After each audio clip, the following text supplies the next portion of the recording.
हमारा आज का विषय एस्ट्रो आयुर्वेदा में गंभीर और जटिल रोगों का है। आप अक्सर अपने इर्द गिर्द देखते होंगे कि बहुत से लोगों को ऐसी बीमारियां हो जाती हैं जो बहुत ही लंबे समय तक चलती हैं। लंबे समय चलने के बाद भी वो ठीक नहीं होती हैं।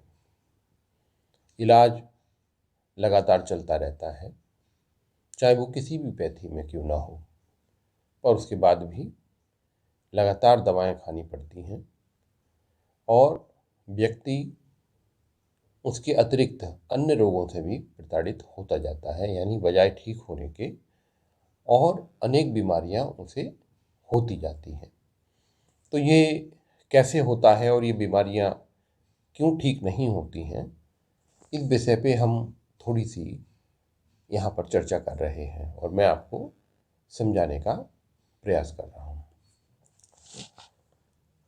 ये बीमारियां, क्योंकि हमारा विषय एस्ट्रो आयुर्वेदा का है, यानी वो पुराना आयुर्वेद जो ज्योतिष शास्त्र से जुड़ा हुआ था, हमारे देश का एक वैदिक परंपरा जिसके तहत पहले जो इलाज किए जाते थे उसमें ज्योतिष शास्त्र को आयुर्वेद के साथ कंबाइंड करके रोग चिकित्सा की जाती थी। ये जो जटिल रोग होते हैं, जटिल रोग हम किसे कहेंगे कि मान लीजिए कोई चर्म रोग है, लेकिन वो बहुत लंबे समय से चला आ रहा है, या किसी की किडनी फेल हो गई है, किसी को लीवर का रोग हो गया है, या ऐसी कॉम्प्लिकेटेड बीमारी हो गई है जिसमें से एक में से अनेक बीमारियां बनती जा रही हैं, तो ये जटिल रोग विज्ञान में आता है। और बहुत सारी दवाएं खाने के बाद भी थोड़ा बहुत आराम पड़ता है, थोड़े दिन ठीक रहते हैं, फिर वापस वही रोग प्रताड़ित करने लगते हैं। आखिर ये ठीक क्यों नहीं होता? तो इसका एक मुख्य कारण है ज्योतिष शास्त्र में है, जो कि हमारी कुंडली में कुछ ऐसे योग बने होते हैं जिसकी वजह से वो बीमारी शांत नहीं होती है। जैसे ही वो ग्रह अपनी सर्कुलेशन में आ जाते हैं, वैसे ही वो बीमारी फिर से उत्पन्न होने लगती है। और यदि हम इलाज के साथ कुछ उस ग्रह से संबंधित उपाय करें जो कि उस बीमारी को जन्म दे रहे हैं, और अपने लग्न के स्वामी को मजबूत करें, तो ये बीमारी अतिशीघ्र ही ठीक होने लगती हैं और वही दवाएं जो असर नहीं कर रही थीं, उन्हीं का असर रोगी के ऊपर बहुत तीव्रता से बढ़ जाता है। ये थोड़ा सा विषय जटिल जरूर है, लेकिन हाँ, मैंने अपने 25-30 साल के तजुर्बे में ये देखा है कि इसका महत्व बहुत अधिक है।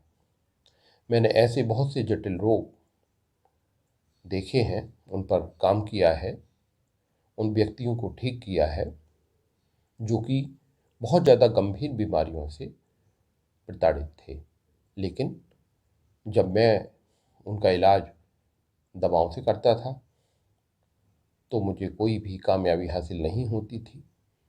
लेकिन धीरे धीरे मैंने ज्योतिष विज्ञान में अध्ययन किया और फिर ज्योतिष विज्ञान को आयुर्वेद के साथ मिलाया, तो वही बीमारी जो कभी शांत नहीं हो रही थी या ठीक नहीं हो रही थी, वो बहुत तीव्रता से ठीक होने लगी। उसके बाद मैंने इस पर काफ़ी अध्ययन किया और ये पाया कि ज्योतिष शास्त्र और आयुर्वेद विज्ञान का आपस में बहुत ही घना मेल है। मैं ये नहीं कह रहा हूँ कि आयुर्वेद का मेल है। मेरा कहना है, चाहे वो कोई भी चिकित्सा पद्धति हो, चाहे वो एलोपैथिक हो, चाहे आयुर्वेदिक हो, चाहे होम्योपैथिक हो, चाहे यूनानी हो, सवाल ये है कि वो बीमारी जब तक शांत नहीं होती है, जब तक कि वो ग्रह शांत ना हो। दवाएं वही रहती हैं, लेकिन हाँ, यहाँ पे एक बात और भी महत्वपूर्ण है।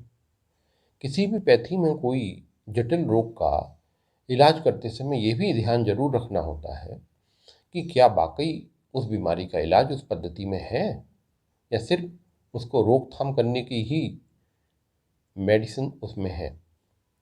तो ये भी एक बात है।